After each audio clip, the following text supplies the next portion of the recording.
The Raleigh skyline blotted out by wildfires in another country. Smoke from Canada's wildfires impacting more than 100 million Americans from North Dakota to Chicago to D.C. My eyes are stinging and I'm trying to protect my breathing from particulate matter. Yes, it is a code red, so I think we should all take that seriously. And the fires are still burning. Smoke, particulate matter, repeatedly drifting to North Carolina, the air you breathe. Even if you think that you're a great athlete or you're very healthy and young, you still want to take care. And with smoke particles absorbing other pollution as they move, what's really going into our lungs? Millions of people around the world die early because of particle pollution, even tens of thousands here in the United States. Are air quality standards strong enough to protect us? We tackle the science, the policy, and how climate change fits into future air quality as we go on the record.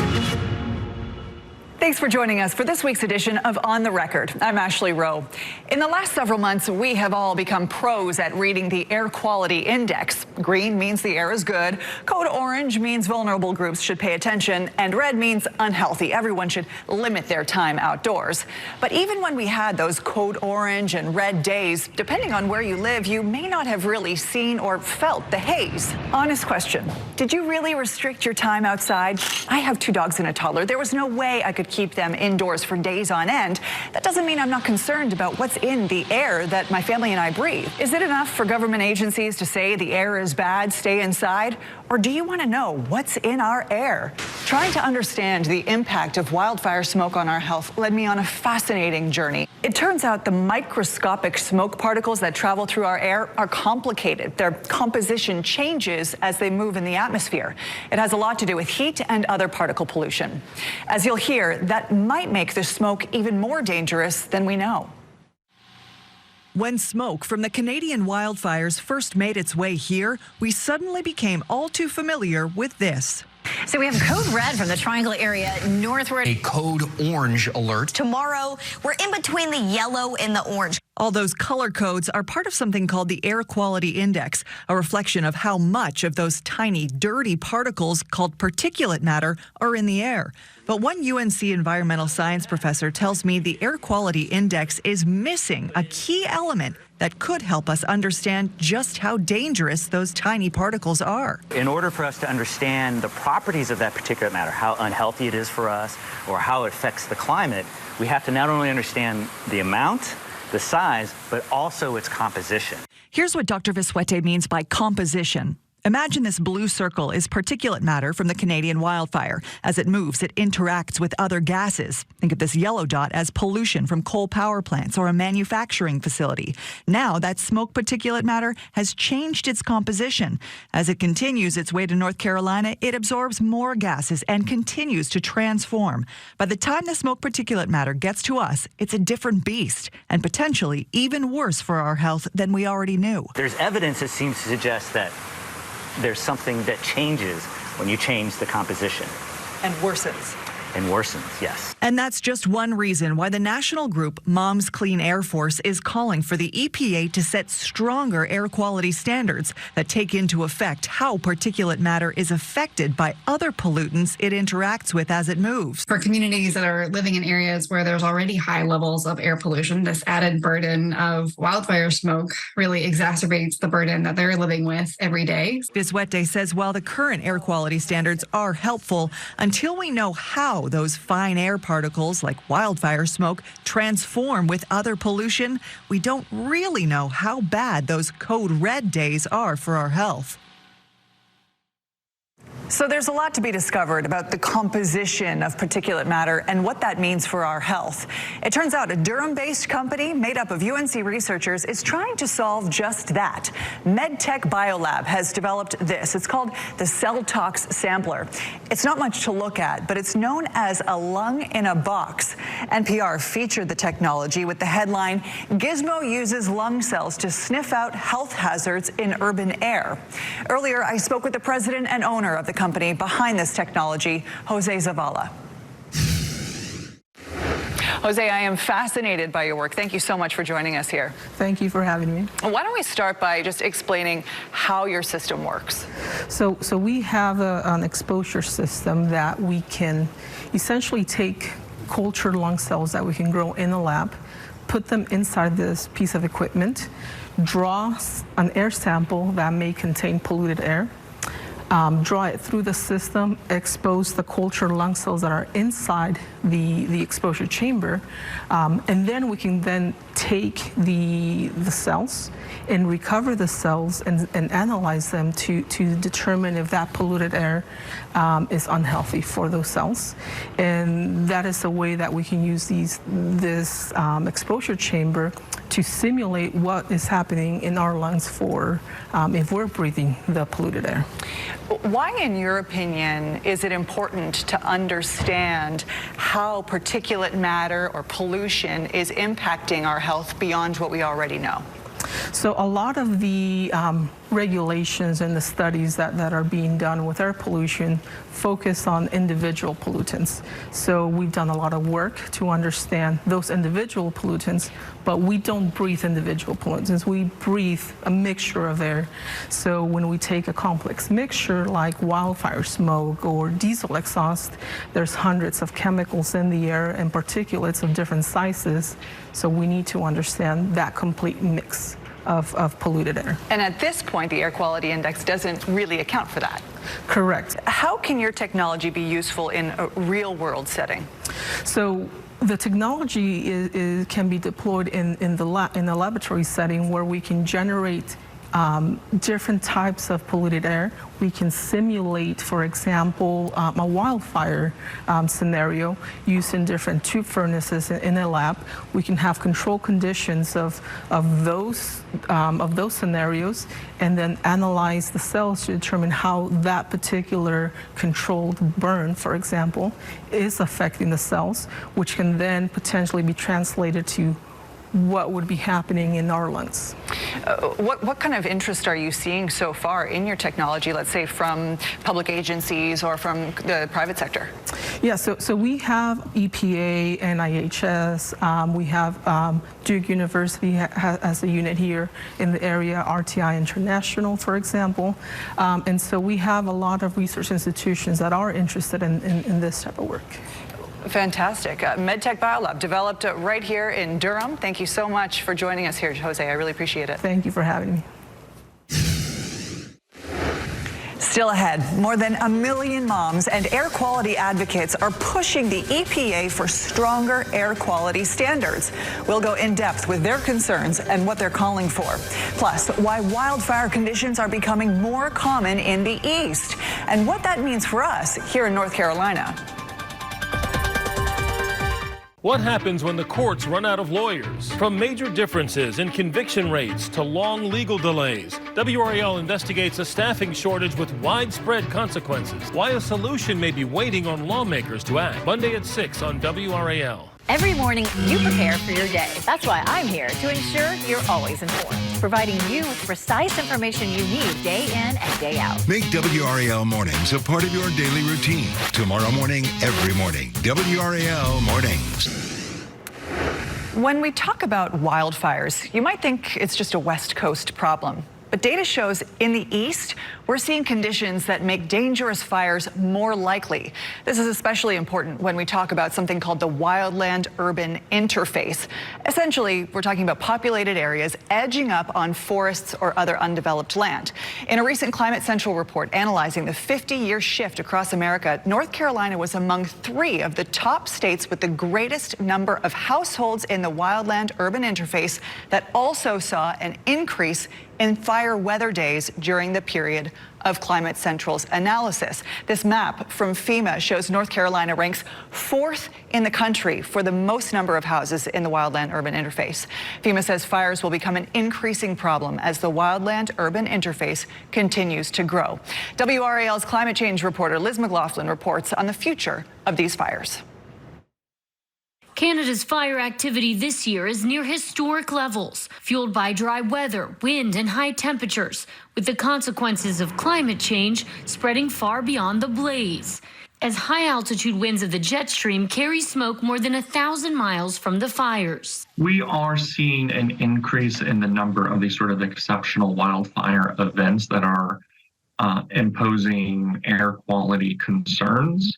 According to a recent UN report, wildfire seasons are expected to continue to get worse, trending over longer periods of time with a greater number of acres burned each year. Conditions that are becoming more common in the east as well, coupled with development in high-risk areas. And so there's more potential for fires in this area to impact people, even though they might be smaller or rarer than the fires in the west. Liz joins us now. Liz, we just outlined that our state is also near the top of the charts for the amount of development near wildlands. It has a fancy name, but what's the significance of this given that the state is seeing so much growth and continued development? And probably a lot of people are moving here because of that landscape, right? That area next to forests and other vegetation that can be fuel for these wildfires. There's 2.1 million homes in that area. So that essentially means we're putting more people and places in the path of risk, and not just for fires, but also things like flooding and hurricanes. So that is an important discussion when we talk about the economic impact of climate change, because it's not just more area that's being affected by these disasters, but more damage and more money that has to come out of it for that. It's in North Carolina, that wildland-urban interface spans about 30,000 acres and covers about 37% of the state. So it's only expected to increase. I mean, just over the past 40 years, I think we've increased by 50% in population. Wow. All of this, of course, at a time when we're seeing heat records nationally and globally being shattered. How does heat play into all of this? So heat has a big role in the behavior of fire and the likelihood for fires to occur. As we see those extreme heat days increase, we also see things like drought being more impactful.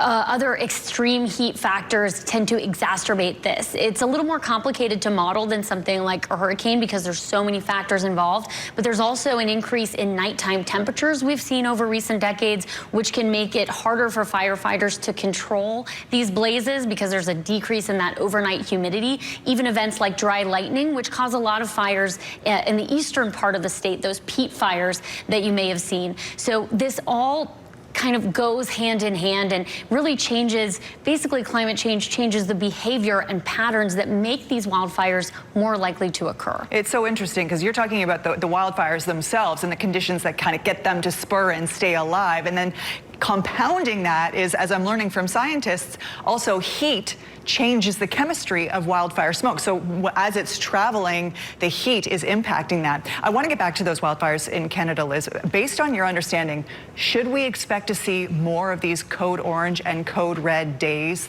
this summer, for example, because of those fires? And of course, those codes refer to the air quality days. Right. And we could, because basically, what climate change is causing fires to become larger, span more acres. Just over the past 40 years, we've seen the number of fires double, so they're becoming more frequent.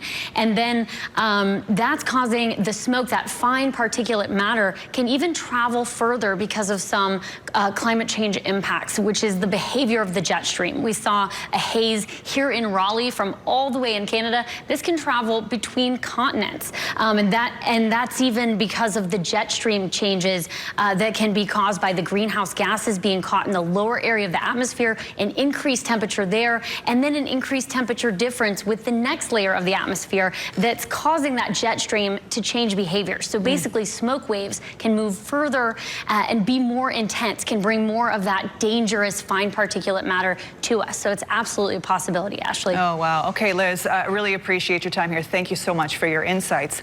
And you know, one group that is laser focused on how particle pollution is impacting the health of families, specifically children, is a group called Moms Clean Air Force.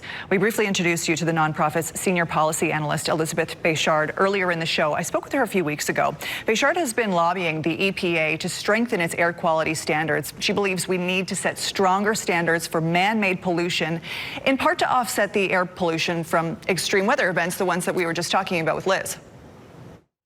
We know in the coming years, there are going to be things that we can't control that are going to affect our health. And so really, having strong particle pollution standards from the sources that we can control, like power plants, vehicles, is really critical for public health as we sort of look to the years ahead. As we were chatting, I really wanted to dive into what she thinks about the existing air quality standards and why she feels they're not adequate. Take a listen. They haven't been updated since 2012. And so we have learned a lot in the last 10 plus years about how particle pollution affects our health. We know that it's a leading cause of premature death worldwide. Millions of people around the world die early because of particle pollution, even tens of thousands here in the United States. We know more now about how it contributes to a range of other health impacts. So from things like respiratory illness, asthma, cardiovascular illness, heart attacks, and strokes. As a mom, I think one of the things that breaks my heart the most is knowing that particle pollution increases the risk of adverse birth outcomes. So things like, preterm birth and low birth weight are impacted by particle pollution. A lot to consider here. Bayshard is among thousands of people who have been testifying before the EPA as it gets set to update its air quality standards. The EPA tells me it's received nearly 700,000 comments from the public about its proposed standards for that fine particulate matter. It's called PM 2.5. It's a technical name. Basically, it includes wildfire smoke. The agency wants to reduce the allowable amount of particulate matter per cubic meter, throwing a lot of science on you. Here's the upshot. The Moms Clean Air Force says it is not enough of a reduction. A spokesman from North Carolina's Department of Environmental Quality in the Division of Air Quality, so he is the pro's pro on this, is standing by to go on the record with us about North Carolina's air quality progress and what he thinks we need to know about air quality standards. That's coming up.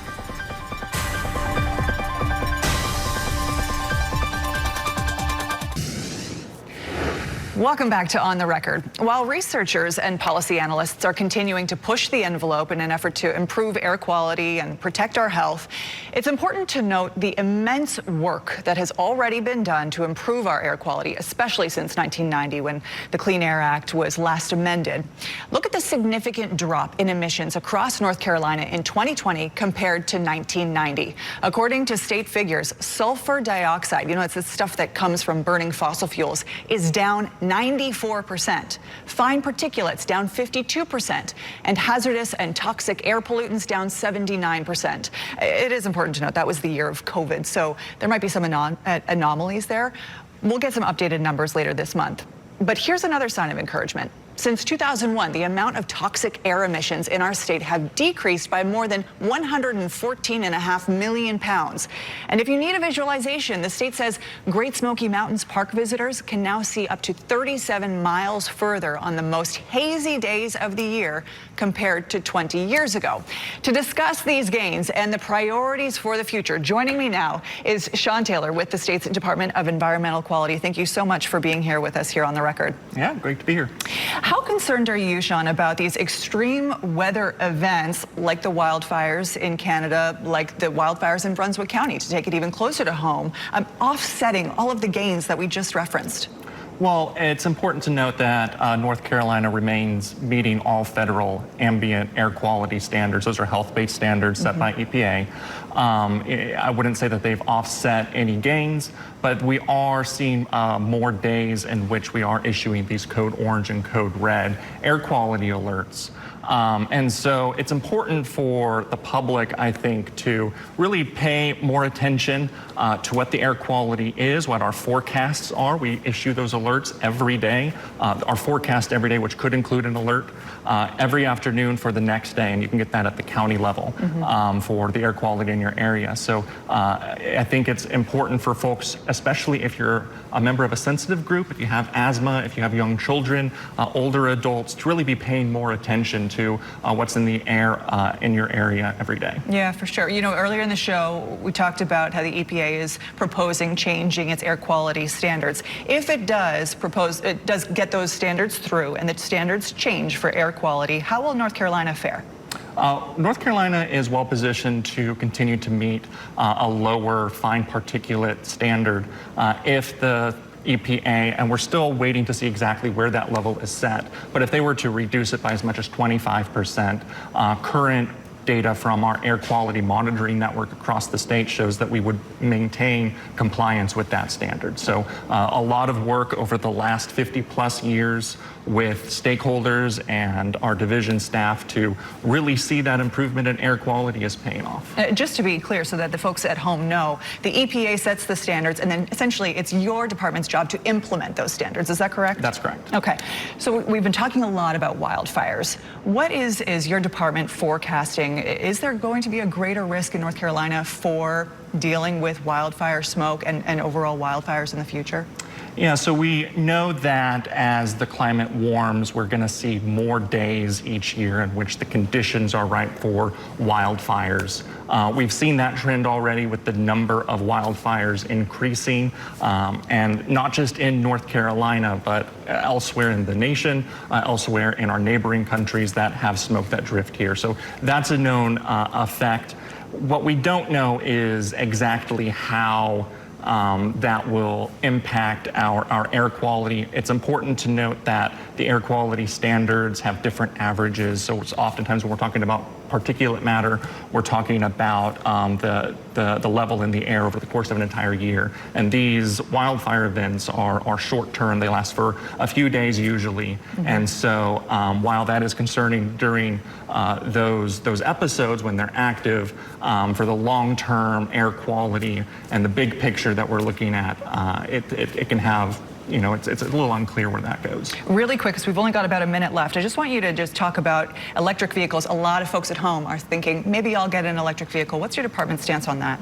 Well, we know that an electric vehicle, we call it a zero emission vehicle, has no emissions of those nitrogen oxides or other pollutants that can affect health, no emissions of greenhouse gases. That's a win-win for air quality. And so our department, our division has been very supportive of the effort to transition to electric vehicles through grants and rebates and other funding opportunities to provide electric vehicles, electric vehicle chargers. We've already funded about 49 electric school buses for public schools across North Carolina through funding that we've had through federal funding. Thank you so much, Sean, for joining us here. Really appreciate your time. And thank you for joining us.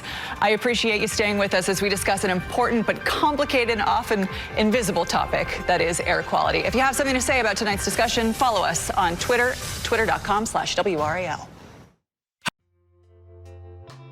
Leave a comment and share this video with your friends. With daily uploads, there will always be a conversation.